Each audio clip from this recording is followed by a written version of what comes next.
investment bank in VA, and I was reporting to this lady. She seemed very nice to me, but along the line she would go back to my boss and to the superior and say things about me. So I kept getting into trouble without knowing why, until one day one of the directors actually called me and brought up an issue, and I explained it. And from that day onwards, he would always want to hear my own side of the story before making a decision. So I saw that guy as somebody that was looking out for the interest of anyone that was oppressed. He didn't like to see people oppressed. And because of that, we became very close as like friends. I'll go to his office. He was a director. He wasn't staying in my office, but we needed to interface with him often. So one of the days I went to see him, he was like, let us hang out. And I looked at it, hang out, what bad could come out of hanging out? I don't drink, I don't smoke. And, what bad could come out of it? So I obliged. He gave me an address somewhere in VI to come over. And I went there. I was new in Lagos at the time. I didn't really know so many places. So I went to the address and I realized it was his personal guest house. When I got there, I wasn't actually afraid. Nothing actually came to my mind. And we got there and we started gisting, and he was asking me about work and all that.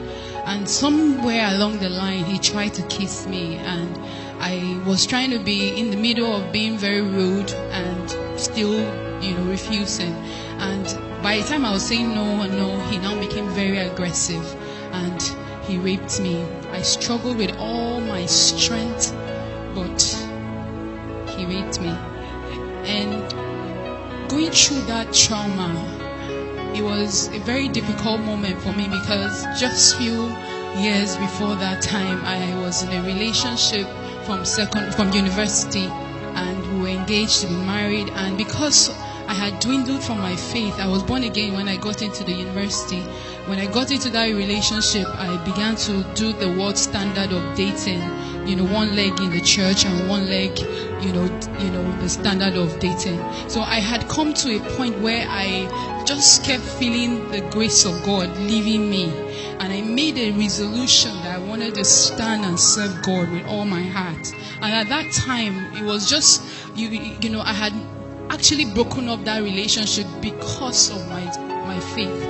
And I came to Lagos year in and year out. I was not involved in any relationship. I'd made up my mind to keep myself. So when this thing happened, it was really traumatic for me, because I had succeeded for a couple of years and I was having to deal with that. While I was going through that trauma, I couldn't tell anybody. I couldn't tell my colleague. The only person I told was that same boss of mine that used to, put me into trouble. I was really distraught. So I went to her. She saw me really sad and she spoke with me, and I told her, but I didn't tell her who it was. But it happened on the 22nd of December, and the few weeks after, on the 31st of that same month, I went for crossover service, and I was burdened. I had so much pain in my heart. I just needed to cry out, and I cried to God in that service, and I repented. I asked God for forgiveness, because I kept blaming myself for obliging that visit. And as I kept crying and begging God for to cleanse me, to help me, to heal my heart, I came back from that service really feeling free, because I could get myself back again. Because throughout that period when this happened, it was like I was going crazy. A car would actually almost knock me off. The whole incident just kept playing back in my mind, and the trauma was unbearable. So I was going through that incident when I got back on the 1st of January, and I was in my room and I was feeling uncomfortable. So I was like, maybe what's happening? I said, maybe it's because I've not been involved in such an act for such a long time. That's why my body's responding this way, because I was feeling a lot of pain and discomfort. So I now walked down to the hospital, just a few streets away from my place, and the doctor did some tests. I told him what happened, and he did some tests. And he said, well, if it is what he's saying, it seems like I'm pregnant, but it's actually too early for him to dictate. So I may have to come back some few days after and check or do a scan. And I went back again, and they realized I was pregnant. And the trauma of it at that point, I thought the rape was bad, but this I never imagined it in my life, because when I was growing up, I remember I used to always tell myself, I said, Iveren, the day you ever try having an abortion, that's the day you die. And I was one of those names, those children they used to train other people's children. I was I'm not adventurous. I think I analyze my movement. I do everything as one that has wisdom. So at this point, not in my secondary school, my primary school, my university, now I'm working. This is the time that such a thing is happening to me. I was really, really down. And while I was thinking of what will happen, I was saying my parents will kill me. I was really, really down. And then he kept trying to talk to me. He kept trying to call me. I wasn't picking his call. One of the days he called the office, because he was just a director of the company, not a personal staff. He called the office and I had to talk to him because he went through the phone. And when he called me and I said Talimi, I broke out into tears and told him what the outcome of what had happened was. And he said I should come and see him. So I went to see him in his office, and I told him what it was, and he would just allow me cry and cry and cry, and then he'll say, oh my God, your parents are going to kill you. And then I will cry, I will scream out even more. The pain would aggravate me. It got me to a point where, when it got me to a point where I was really, really in so much pain. He now told me, well, there's a way out. I have a friend that can actually help you, and it will be our own little secret. Nobody will know. It will just be our little secret. And I thought about it. Nobody will actually know. My parents won't know. People that have known me all the years, they will not feel that I was pretending all this while. They would, it was just an easy way out. So I thought about it. He gave me an address to where, his friend would do the procedure. And I went to the hospital. Why I went to that hospital was, I remember on my way going there, I remember that word I used to say, the day you ever try doing this, that's the day you will die. I remembered it, and I asked God, I said, God, it's not my fault. It's not my fault. This thing happened to me. It was not my fault. Just forgive me. And I just said that, and, I went ahead. When I got there, the doctor, began the procedure, and at some point I was unconscious. I remember I just said, Lord, forgive me for what I'm about to do, and I became unconscious. And then in the seconds that followed, I died. I saw myself lying down in the same hospital, and I was lying down there, and I was standing, and I could see two of me standing. I couldn't understand, how can I be the same person standing and also be the same person lying down? While I was trying to understand two of me, I've been in this earth for a very long time. I've never seen myself in two places, and I was trying to understand it. In the seconds that followed, I got caught up in the air. And I started rejoicing. I said, oh, thank God, because I know heaven is up there. But as I was rejoicing, as I was heading up, the next day I started heading down again. We said heading down, it was a pit. The walls of that pit, it was gross darkness all over. It had a wall stretched out from the face of the deep. You could not see the end of it up, neither could you see the end of it down. And it had cell-like units, compartments, and it had a covering. You could see the kind of holes that time might make in the ground. That was what was covering the walls of those that cell. And I was wondering, I was asking myself, what am I doing here? What's happening? What's happening? Everything was happening in flashes. I was asking myself, what's happening? What am I doing here? And before you know it, I found myself on the other side. And it was in that place I realized what was happening. The first thing I saw was a woman. That woman, she had been burning for 100 years, and she'll melt.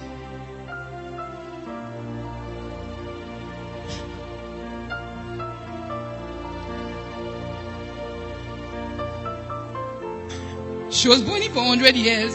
If you look at the fire, that liquefied fire, that is like magna from a volcanic eruption, she will melt off. And she was crying with every strength in her and asking God for a second chance, and she will form back again. And she just kept crying and gnashing her teeth. As I was looking at her, it was no longer about what I was looking at. The fire began to ravish me from my head down to my feet. I began to burn and I began to cry and I was screaming with every strength in me. I was begging God for a second chance and I was crying out loud. It was in that place certain scriptures became very tangible to me.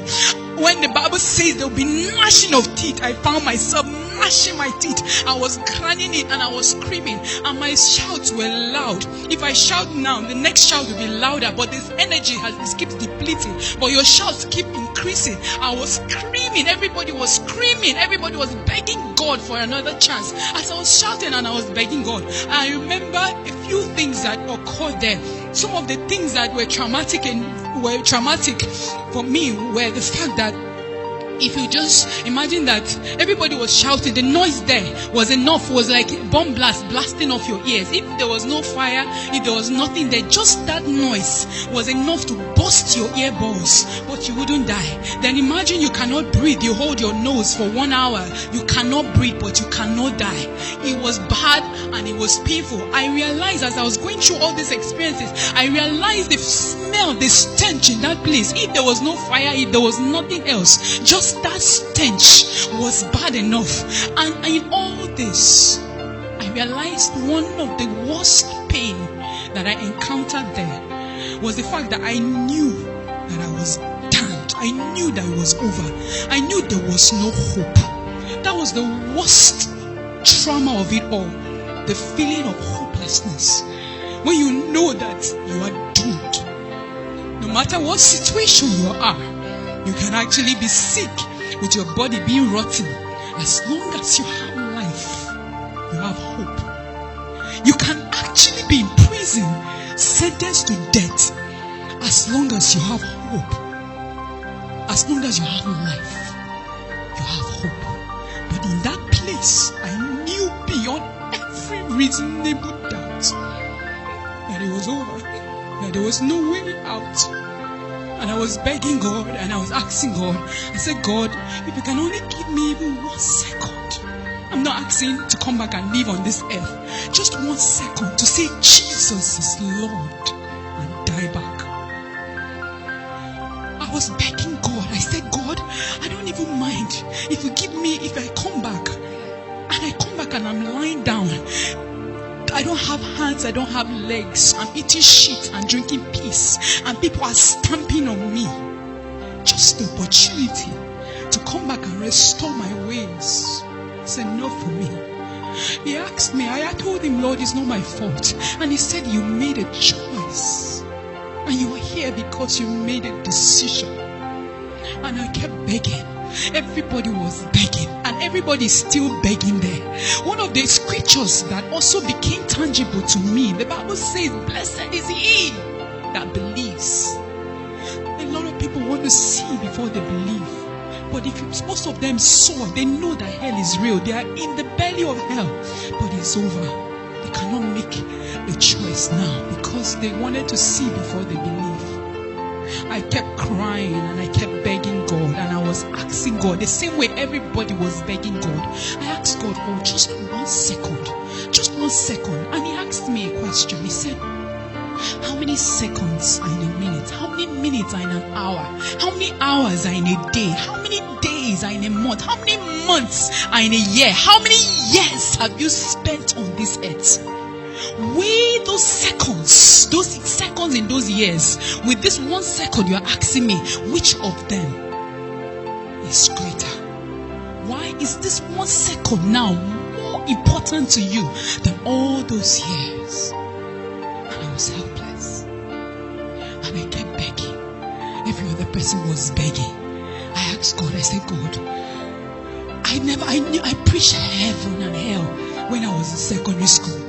When I gave my life to Christ, I was one of those students that believed that Jesus is coming now. Those radicals. I always knew heaven and hell was real. I preached it, but I never knew it was this real. And I asked him, I said, why is it that this thing is so real, but we live our lives like it doesn't exist? And he said that's the trick of the devil. He blindfolds our minds so that we are busy chasing what is not important. And at the end of it all, we realize what is important, but we do not pay attention to what is important. And I kept begging. Every other person was begging. I realized another scripture that says a living dog is better than a dead lion. As long as you are alive, you can make a choice for where you're going to. But once you close your eyes from this earth, it is over. I asked God as I was crying, I was begging. Everybody was shouting with all their strength, asking for mercy. I asked him, I said, God, I preach this thing. Just give me this opportunity. Let me go back and preach to people. Let me go and share this news with other people, because I don't. He now asked me a question. He said, Jesus, the Son of God, came, but the world did not believe him. He said the book of Revelations was written for the world to read, but they don't read it, let alone believe it. He said many have come back with warnings for the world. He said they don't listen. Why will they listen to you? I said, God, you don't understand. I will come back. I will tell everyone and anyone that has ears that it happened to me. And in seconds that followed, I found myself heading back. We got very close to where the hospital was. And then I woke up in my body. Fear gripped me for some days. I felt the only thing I needed to do was just to lock myself up, just be worshiping God and just worshiping him, so that maybe if I eat, I will still sin. By talking, I will still sin. So I just wanted to lock myself. And he said, no, I brought you up so that you can come and sound the warning. Few weeks after I was so desperate. I would go about, Jesus is coming. But I was sharing it like somebody that was crazy, like somebody that was mad. But I couldn't tell people that have known me over the years, because I didn't want their reputation. I didn't want them to have a wrong reputation of me. And then one day the Lord told me, he said, for the same reason you died in the first place is the same reason you will die again if you do not go and warn my people. He said, if you love your reputation more than me, you do not deserve me. If you love your life, you will lose it. If you lose it, you will gain it. And I cried to God. And after that day, I received boldness. I found myself in Dominion City, and I received the grace and the boldness to share it. Even though it was a struggle, I received the grace to share it. But one of the things that happened to me, which is why one of the grace that happened to me, one of the last scriptures that became tangible to me, why everybody was begging and crying for God to have mercy on them. They were begging for 1 second. 1 second is tick. 1 minute is tick, tick, tick, tick, 60. 1 second. One of the things that became very tangible to me, it says, I have mercy upon whom I have mercy upon. When I die, God gave me a second chance just because of his mercy. Every other person that was burning that day is still burning today. But I'm here by his mercy and by his grace.